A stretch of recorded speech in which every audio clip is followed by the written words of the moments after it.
जय श्री कृष्ण, जय श्री हरि। आज हम श्री हरिवंश पुराण को 137 दिन में छू।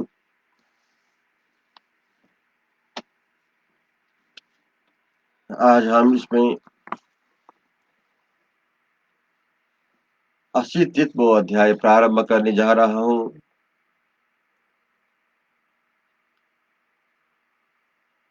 आज इसमें हम नाना प्रकार के व्रतों का विधान के बारे में हम श्रवण करेंगे। भगवती उमा कहती है, अरुंधति, जिन व्रतों और पुण्यों के द्वारा इस शरीर को परम सुख की प्राप्ति योग्य बनाया जा सकता है, उन्हें इन तिथियों और श्रेष्ठ फलों के साथ बताती हूँ, सुनो। पवित्र व्रत पालन करने वाली देवी, जो पतिव्रता नारी कृष्ण पक्ष को अष्टमी तिथि को अपना एक समय का भोजन ब्राह्मण को देकर स्वयं उपवास पूर्वक व्यतीत करती है अथवा उस दिन फल फूल खाकर रहती है, श्वेत वस्त्र धारण करके सदाचार के पालन पूर्वक गुरुजनों तथा देवताओं की पूजा करती है और इस प्रकार एक वर्ष तक इसी नियम का पालन करके वह अंत में सुरही गाय के पूंछ के बाल की रस्सी से अच्छी तरह बनाया हुआ चौवर ध्वज तथा दक्षिणा सहित मिष्टान्न यथाशक्ति ब्राह्मण को देती है। उस पति भक्ता नारी के केश कटी प्रदेश के नीचे तक लट लटक कर लहराया करते हैं और उनके अग्रभाग घुंघराले हो जाते हैं।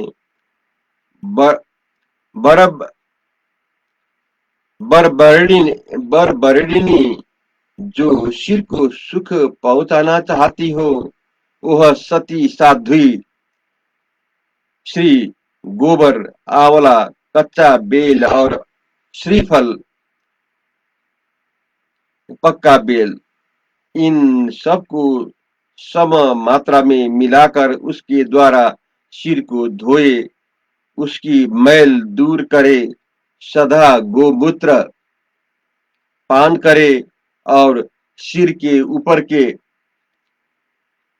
ऊपर से स्नान करते समय उस जल के गोमूत्र को भी मिला ले। प्रत्येक कृष्णा चतुर्दशी को इस नियम का पालन करना चाहिए। ऐसा करने वाली स्त्री विधवा नहीं होती, सौभाग्य बनी रहती है। उसे जोर आदि से कष्ट नहीं होता। पवित्र मुस्कान वाली अरुंधति जो श्री अपने ललाट को दर्शनीय शोभा से संपन्न बनाए रखना चाहती है, वह प्रत्येक प्रतिपदा तिथि को एक समय भोजन करके बिताए एवं दूध के साथ भात खाकर रहे। जब तक 1 वर्ष पूरा न हो तब तक ऐसा ही करते रहे। तदंतर ब्राह्मण को सुंदर सुवर्णमय पट दान करे। ऐसा करने वाली सुंदर कटि प्रदेश वाली श्री मनोहर रूप सौंदर्य से युक्त ललाट पाती है। निष्पाप अरुंधति, तुम्हारा भला हो। जो भौओं का सौंदर्य चाहती हो, वो सती साध्वी श्री सदा द्वितीय तिथि के एक समय उपवास करके साग साग भात खाकर रहे। इस तरह 1 वर्ष पूर्ण होने पर सुंदर पके हुए फल, एक मासा सुवर्ण की दक्षिणा, नमक और घी से भरा हुआ पात्र देकर ब्राह्मण को सुस्ति वाचन कराए। जो सुंदर कटि प्रदेश वाली श्री अपने कानों को सुंदर एवं शोभा संपन्न बना रखना चाहती हो, वह श्रवण नक्षत्र प्राप्त होने पर अवश्य यावक जौ के आटे का हलवा या पुआ भोजन करे। इस तरह 1 वर्ष पूरा होने पर 2 सुवर्णमय कान बनाकर उन्हें दुग्ध मिश्रित घी में रखकर ब्राह्मण को दान कर ले। जो श्री यह चाहती हो कि मेरी नासिका ललाट से संलग्न हो, उसमें किसी तरह की विकृति न आए और वह सदा रोग व्याधि से रहित एवं सुंदर बनी रहे, तो वह सदा तिल के पौधों को सींचे और तब तक सींचते रहे जब तक कि उसके द्वारा सुरक्षित हुए पौधों में फूल तथा फल न लग जाए। जिस दिन में सींचना आरंभ करे उसके 1 दिन पहले उपवास कर दे, फिर निरंतर जल से खींचती रहे। जब उन पौधों में फूल लग जाए तो उनसे फूल ले घी में डालकर उस घी का दान कर दे। अमृतमय मास से उत्पन्न हुई अरुंधति, जो श्री यह चाहती हो कि मेरे नेत्र सुंदर हो, वह निरंतर दूध अथवा घी से ही भोजन करे। पवित्र मुस्कान वाली देवी इस तरह 1 वर्ष पूर्ण होने पर वह वस्त्र और आभूषणों से विभूषित हो, कमल और कुमुद के पत्तों को दूध में डाले और जब वे उसमें तैरने लगे तब वह सती उन पत्तों सहित उस दूध का ब्राह्मण को दान कर दे। पतिव्रते, वह दान देकर नारी कृष्ण सार मृग के समान नेत्र वाली हो जाती है। जो धर्म रूपी गुण से युक्त सती साध्वी श्री यह चाहती हो कि मेरे ओठ बड़े सुंदर हो। वह 1 वर्ष तक मिट्टी के बर्तन से पानी पिए और धर्म की भागिनी होकर प्रत्येक नवमी तिथि को बिना मांगे मिले हुए अन्न का भोजन करे। इस प्रकार 1 वर्ष पूर्ण हो जाने पर उसे मूंगा दाना करना चाहिए, मूंगा दान करना चाहिए। शोभने ऐसा करने से उस स्त्री के ओठ अवश्य ही बिंब फल के समान लाल हो जाते हैं तथा वह सौभाग्यवती, रूपवती, पुत्रवती, धनाढ्य और गौओं से युक्त होती है।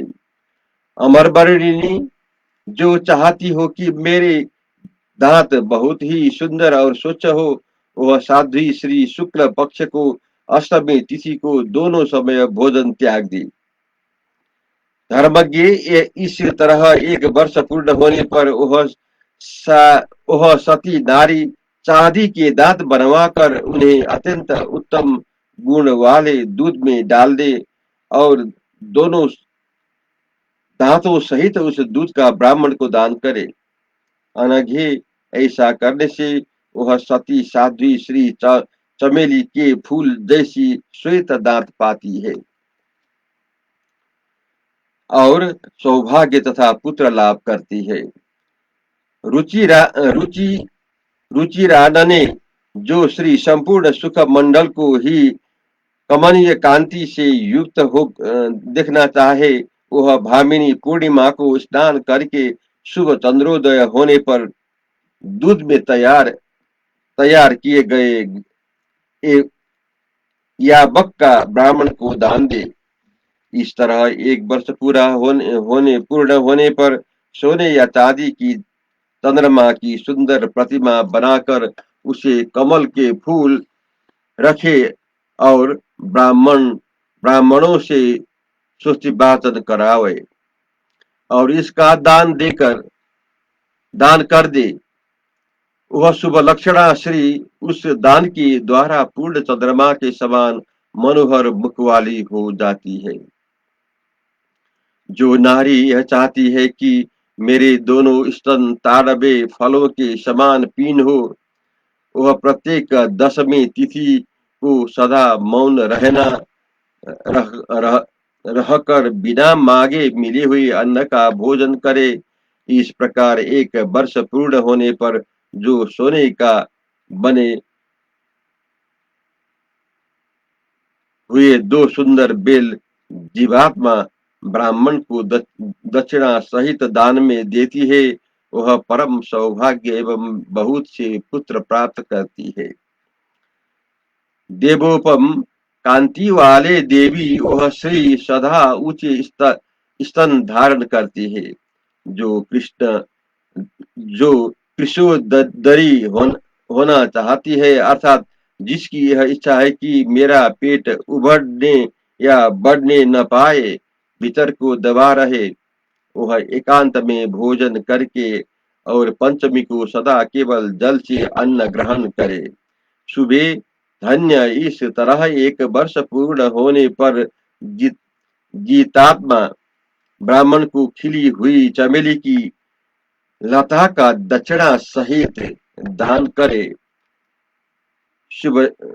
शुभध्य में जो नारी अपने दोनों हाथों को सुंदर रूप से युक्त दिखना चाहती है, वह द्वादशी तिथि को सब प्रकार के अभिनंदित उत्तम शाकों द्वारा आहार करके व्यतीत करे। इस तरह 1 वर्ष व्यतीत होने पर वह सुवर्णमय कमल पर 2 खिले हुए कमल के फूल रखकर उन सब का सुंदर एवं सुयोग्य ब्राह्मण को दान करे।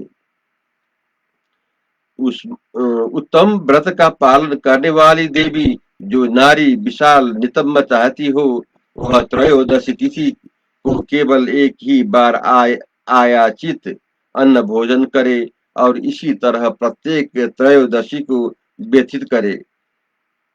वरानने, इस तरह 1 वर्ष पूर्ण होने पर प्रजापति ब्रह्मा जी के मुख को सी आकृति वाली नमक को राशि का दान करे। इसी प्रकार प्रजापति के मुख के आकार का ही सुवर्ण भी सदा दान करना चाहिए। धर्मज्ञ नारी धीरे धीरे अंजन से किसी ब्राह्मणी को नेत्र में काजल लगाए, सौ में पूर्ण रत्न और लाल रंग का वस्त्र भी दे। इससे वह स्त्री अपने मन के अनुकूल नितंब पाती है। मधुर वाणी की इच्छा रखने वाली सती नारी एक वर्ष या एक मास तक नमक खाना छोड़ दे और वाणी के अतिशय माधुर्य की इच्छा रखकर ब्राह्मण को दक्षिणा सहित नमक दान करे। अमर बरिणी, ऐसा करने से उसकी वाणी की मिठास तोते की वाणी से सी गुनी अधिक हो जाती है। सोमनंदिनी बरारोहे, जो श्री यह चाहती है कि मेरे पैरों की गुल्फ गुठियां या गट्टे और नस नाड़ियां ढकी रहे, वह प्रत्येक षष्ठी तिथि को केवल पानी के साथ भात खाए। तपस्विनी, यह व्रत लेने वाली स्त्री को सदा ही उचित है कि वह अग्नि अथवा ब्राह्मण का पैर से स्पर्श न करे। यदि कभी स्पर्श हो जाए तो उनको प्रणाम करे। उसे पैरों से पैर को नहीं धोना, रगड़ना चाहिए। इन नित्य व्रतों से युक्त दुई धर्मज्ञ पतिव्रता नारी सोने या चांदी के दो कछुए बनाए। निष्पाप पतिव्रते फिर उन दोनों कछुए को धीमे रखकर श्रेष्ठ ब्राह्मण को दान करे।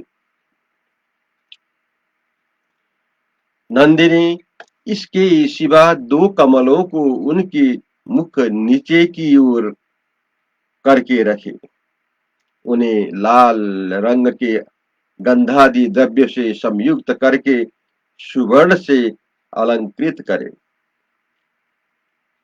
तत्पश्चात उनका ब्राह्मण को दान कर दे। जो पति देवता नारी अपने संपूर्ण शरीर को ही अत्यंत मनोहर बनाना चाहती हो, वह रजो धर्म के अवसर पर 3 रात उपवास करे। वह कार्तिक, आषाढ़, माघ तथा अश्विनी की पूर्णिमा को माता पिता अतिथि और देवता का आदर सत्कार एवं पूजन करे। वह पतिव्रता ब्राह्मणों की प्रतिदिन नमक और घी दान करे। नित्य घर में झाड़ू लगाए। धर्मज्ञ मानिनी शुभ्रे, अपने स्वार्थ को समझने में कुशल नारी घर में लिपने पोतने तथा देवताओं को बलि उपहार सामग्री अर्पण करने का कर्म भी करे। वह कभी दुर्वचन का प्रयोग न करे। यशस्विनी, वह किसी एक शाक का भी हील भक्षण करे। भामिनी, वह देवताओं के लिए उपहार दे और असत्य भाषण का त्याग कर दे। जय श्री कृष्ण, जय श्री हरि।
जय श्री कृष्ण, जय श्री हरि।